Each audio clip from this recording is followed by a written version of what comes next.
అవన్నీ మిక్సీ చూపిస్తున్నారని చూస్తున్నారా? మన ఫస్ట్ ఆమ్లెట్ చేద్దామని చూస్తున్నారు కానీ అది ఆమ్లెట్ అయిపోయింది. చూడండి మీరు ఎప్పుడైనా అలా దోశ చూపిస్తే నాకు కామెంట్ చేయండి. కానీ వండి పెట్టేవాళ్ళు ఉంటే అదొక కిక్ అబ్బా. సమానంగా ఇంకొక 2 తిప్పులు ఇస్తే గట్టిగా అయిపోయింది.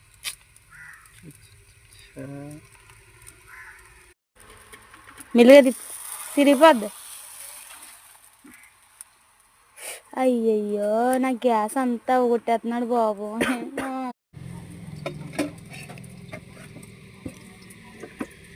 గుళ్ళేసేస్తుంది.